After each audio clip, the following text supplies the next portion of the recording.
అందరికీ నా నమస్కారాలండి.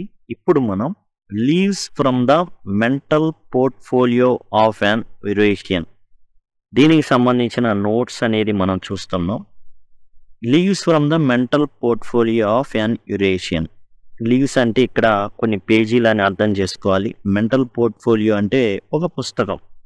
పోర్ట్ఫోలియో జనరల్గా మనం ఏదైతే ప్రాజెక్టులు చేస్తామో అవన్నీ కూడా మనం ఒక దాంట్లో పెట్టుకుంటాం ఫైల్లో. అలాంటి లీవ్స్ అంటే అందులో కొన్ని పేజీలు అనమాట. ఎవరి అంటే యురేషియన్. యురేషియన్ అంటే యూరప్ ప్లస్ ఏషియన్ రెండు కలిపి. అంటే ఈమె యూరప్కి ప్లస్ ఏషియన్ రెండు ఖండాలకి చెందినటువంటి వ్యక్తి. ఎవరు ఈమె, ఏం జరిగింది, ఎందుకు ఇవన్నీ కూడా రాసింది అనేది చూద్దాం. Leaves from the mental portfolio of an Eurasian is a short autobiographical memoir. ఇది ఆత్మకథ అండి. సింపుల్గా చెప్పాలంటే చిన్న ఆత్మకథ ఈ పేజీల్లో నుంచి ఆమె తీసి మనకు పరిచయం చేయడం జరుగుతుంది. అసలు ఎందుకు చేస్తుంది, ఎవరు అంటే సూయిసిన్ ఫార్. ఈమె లేడీ అన్నమాట. ఈమె తాను రాసినటువంటి లేదా ఏదైతే ప్రాజెక్టులు చేసినటువంటి ఒక ఫైల్ నుండి కొన్ని పేపర్స్ని మన ముందు ఉంచడం జరిగింది రాసినటువంటి.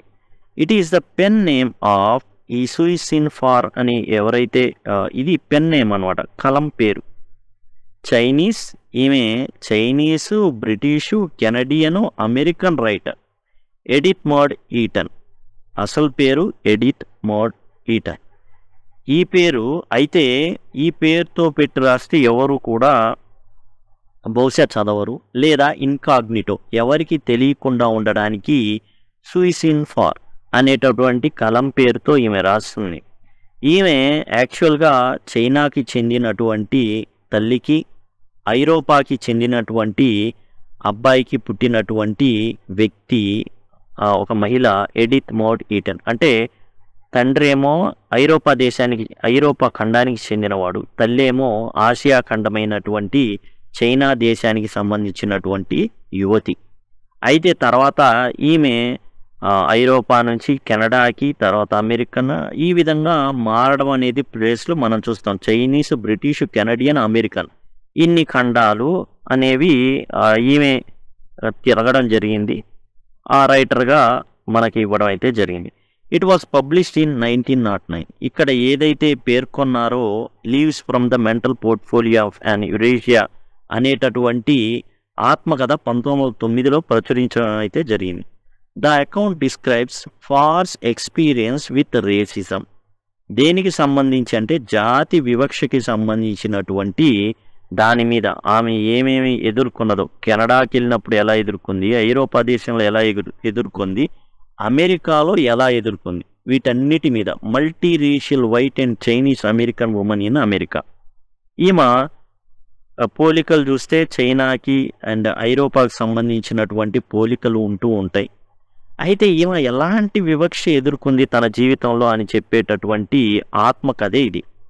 సూయిసిన్ ఫార్ గ్రూప్ ఆఫ్ డిఫరెంట్, అందరికీ విభిన్నంగా ఈమె పెరగడం అయితే జరిగింది. Her childhood was marked by confusion. Total ఒకలాంటి గందరగోళం ఈమె జీవితం అంతా కూడా. ఎందుకంటే రేసిజం, జాతి వివక్ష. ఎందుకని డిఫరెంట్గా ఉంటుంది ఈ అమ్మాయి. Other kids treated her differently because her mom was Chinese. ఈమె తల్లి ఎవరైతే ఉన్నారో ఆమె చైనా జాతీయురాలు, తండ్రి ఐరోపా ఖండానికి చెందినటువంటి వ్యక్తి. Some would not play with her. ఈమె చాలా డిఫరెంట్గా ఉంది, అంతే కదా. మరి చైనా వాళ్ళని ఎల్లో రేసెస్ అంటారు, మరి ఐరోపా ఖండంలో వైట్ రేస్ ఉంది. ఈమె చూస్తే వీళ్ళ కళ్ళు కూడా కొంచెం చిన్నవిగా ఉంటాయి, అదేదో నిద్రపోతున్నట్టుగా ఉంటారు. కాబట్టి ఈమె డిఫరెంట్గా ఉండడం వల్ల కొంతమంది పిల్లలు సిన్ ఫార్తో ఆడుకునే వాళ్ళే కాదు. Other spoked fun at her looks. ఆమె కళ్ళు చిన్నవిగా ఉన్నాయి, నిద్రపోతుందా లేకపోతే ఏంటి, ఇట్లా ఆమెని ఆట పట్టించేవాళ్ళు అనమాట, ఎల్లో రేసెస్ అని. When she moved she met other Chinese people for the first time. అయితే ఒక ప్రాంతం నుంచి ఇంకో ప్రాంతానికి ఆమె వెళ్ళినప్పుడు తనలాంటి చైనీయుల్ని ఆమె చూడడం జరిగింది. She found their cloth strange at first. అయితే వాళ్ళ యొక్క ఏవైతే వస్త్రధారణ ఉందో అది ఈమె వస్త్రధారణ కన్నా డిఫరెంట్. జనరల్గా మనమే ఉన్నాం అనుకోండి, శారీ కట్టుకుంటాం. శారీ కట్టుకొని ఒక వ్యక్తి చైనా గనుక వెళ్తే ఏమంటారో తెలుసా? ఏ ఏలియన్ ఏలియన్ అని పిలుస్తారు. అంటే వాళ్ళు గ్రహాంతర జీవి ఏదో వచ్చింది అనుకుంటారు. వాళ్ళలా లేరు కదా. అలానే ఇక్కడ కూడా ఏం జరుగుతుంది అంటే, she found their cloth strange at first. తను ఎలా అయితే ధరిస్తుందో అలా ధరించలేరు ఆ చైనీయులు. ఈమె చైనీసే, మరి ఎదురుగా ఉన్నవాళ్ళు చైనీయులే, కానీ ఏదైతే దుస్తులు ధరించారో అవి different. But she felt a sense of belonging after being attacked for her race. అయితే మిగతా వాళ్ళు తన జాతిని, అంటే తన ముక్కు మొహం చూసి, అరే ఎల్లో రేస్ రా, మనల్ని నల్ల జాతీయుడురా, నల్లోడ్రా అన్నట్టే కోపం వచ్చింది. అలానే ఈ అమ్మాయిని ఎల్లో రేస్ అనో, లేకపోతే ఆ ఉన్న ముఖ కవలికల్ని బట్టి ఆమెని గనక తూలనాడుతూ ఉంటే బాధేస్తుంది. దాంతో మిగతా పిల్లలు ఎవరైతే చైనీయులు డిఫరెంట్ డ్రెస్సులు అయినప్పటికీ కూడా వాళ్ళతో కలిసి ఉండాలి, కలివిడిగా ఉండాలని నిర్ణయించుకుంది. Everywhere she went people made fun of her being Chinese or not Chinese enough. ఇక్కడ చాలామంది ఏమని చూసి ఏమని ఆట పట్టించేవాళ్ళు. ఎందుకంటే ఏమో చైనా జాతీయురాలు కాబట్టి. సరే, చైనా వాళ్ళ దగ్గరికి వెళ్ళింది అనుకోండి, వాళ్ళు ఆట పట్టించేవాళ్ళు. ఎందుకని? ఈమె పూర్తిగా చైనీస్ కాదు కాబట్టి. ఎందుకంటే ఐరోపా ఖండంలోని వ్యక్తి పోలికలు కూడా కొన్ని ఉండడం బట్టి. అంటే అటు పూర్తిగా ఇటు కాలేకపోయింది, అటు కాలేకపోయింది. చైనీయులు దగ్గరికి తీయట్లా, అలా అని వేరే వాళ్ళు కూడా దగ్గరికి తీయట్లా. వైట్ వాళ్ళ దగ్గరికి వెళ్తేమో ఎల్లో రేస్ అంటున్నారు. అదే చైనా వాళ్ళ దగ్గరికి వెళ్తే ఈమె ఫుల్ చైనీస్ మాత్రం కాదు అనేసి, వాళ్ళు ఫుల్ చైనా అయితే మాత్రం ఈమె కాదు, ఈమె చైనాయే కాకపోవచ్చు అనేసి ఆమెను దగ్గరికి తీసుకోవాలి. ఇట్ వాస్ కన్ఫ్యూజింగ్, చాలా చాలా కన్ఫ్యూజింగ్గా ఉండేది ఈ అమ్మాయికి. To feel better she learned all about China's history. She became proud of her heritage. ఎప్పుడైతే వేరే జాతీయులు, వైట్ రేస్ సంబంధించిన వ్యక్తులు ఈమెని ఎల్లో రేస్, చైనా వాళ్ళు రా, ఛీ అని ఇలా అంటున్నప్పుడు, అసలు చైనా వాళ్ళని ఎందుకు ఇంత తక్కువ చూపు చూస్తున్నారు? ఏం తప్పు చేసింది చైనా? చదువుదాం, చైనా గురించి చదువుదాం అని చైనా యొక్క మొత్తం వారసత్వ సంపద కానివ్వండి, సంస్కృతి కానీ అన్నీ చదివినప్పుడు తనకి చైనా పట్ల చాలా చాలా గౌరవం పెరిగిందనమాట. అరే చైనా ఇంత గొప్పదా? అరే చైనీయురాలు అంటుంటే నేనెందుకు బాధపడాలి? వీళ్ళు చైనీస్ అంటే నేనెందుకు బాధపడాలి? ఎంత గొప్ప వారసత్వం ఉన్న దేశం నుంచి నా తల్లి వచ్చింది కాబట్టి నేను బాధపడాల్సిన అవసరమే లేదని తాను భావించింది. As a writer, Sui Sin Far stood up for the Chinese Americans. ఇక తాను ఏం చేసింది అంటే, అక్కడున్నటువంటి అమెరికాలో ఉన్నటువంటి చైనీయుల పక్షాన తాను రాయడం మొదలుపెట్టింది. She met people of all backgrounds. అందరూ ఏ రకంగా, కొంతమంది మిక్స్డ్ రేసెస్ కూడా ఉంటారు, including mixed races folks like her. ఇప్పుడు కేవలం చైనా వాళ్ళు వచ్చేసి అమెరికాలో స్థిరపడ్డం, చైనా వాళ్ళు పెళ్లి చేసుకొని వాళ్ళ తరం ఉన్నవాళ్ళు కొంతమంది అయితే, చైనా వాళ్ళు అమెరికాలను పెళ్లి చేసుకొని ఉన్నవాళ్ళు కొంతమంది. అలాంటి వాళ్ళని కూడా కలిసిందనమాట. తనలాగా వేరేటటువంటి ఏదైతే దేశీయులు, డిఫరెంట్ కంట్రీస్కి చెందినటువంటి వాళ్ళు ఎవరైతే పెళ్ళిళ్ళు చేసుకున్నారో వాళ్ళని కూడా కులాంతర వివాహాలు లాగా దేశాంతర వివాహాలు చేసుకున్న వాళ్ళని కూడా కలిసిందనమాట. Some Chinese didn't accept her because she was not fully Chinese but she never give up hope. అయితే అక్కడ ఉన్నటువంటి చైనా వాళ్ళు ఎవరైతే ఉన్నారో, ఈవని చైనీస్, నువ్వు చైనా జాతీయురాలి అంటే మేము నిన్ను తీసుకోం దగ్గర, ఎందుకంటే నిన్ను చూస్తుంటే నువ్వు ఫుల్ చైనీస్ కాదు, you are not full Chinese, నువ్వు ఫుల్గా చైనా దానికి కాదు, నీలో ఐరోపా జాతికి సంబంధించిన వ్యక్తి రక్తం కూడా ప్రవహిస్తుంది, అట్లా చెప్పేవాళ్ళు అనమాట. One time her boss made fun of Chinese people. అయితే ఈమె ఉంది అక్కడ పనిచేస్తూ ఉంది, ఈమె బాస్ ఎవరైతే ఉన్నారో చైనా జాతీయుల మీద జోకులు వేస్తూ ఉన్నాడు. Her boss does not know she was Chinese.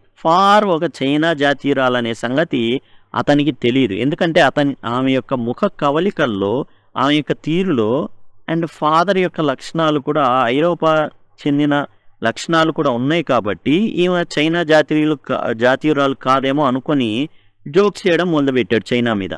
He felt sorry when he found out. కానీ ఆమె చెప్పేసింది అనమాట, చూడండి మా అమ్మ చైనా నుంచి వచ్చింది, మీరు ఇట్లా జోకులు వేయడం కరెక్ట్ కాదన్నప్పుడు అతను బాధపడ్డాడు.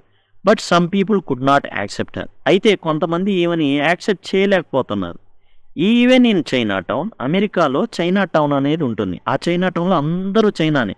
మీరు చైనా టౌన్కి వెళ్తే మనం వచ్చింది అమెరికా కాదు, ఏ బీజింగ్కో ఏ షాంఘైకో వచ్చామని అనుకుంటారు. ఆ విధంగా ఉంటుంది. అందరు ఎటు చూసినా చైనీస్ పీపులే. Some people thought she was not Chinese because she look different.